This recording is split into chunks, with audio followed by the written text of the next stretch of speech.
Esta le gustó tú. Le voy a hacer un video de Minecraft. Cómo hacer esta fogata. Está bien fácil. Bueno, vamos a comenzar.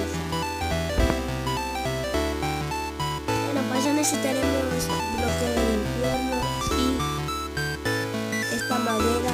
Solo esta madera. Vamos a hacer 1, 2 aquí. 1, 2.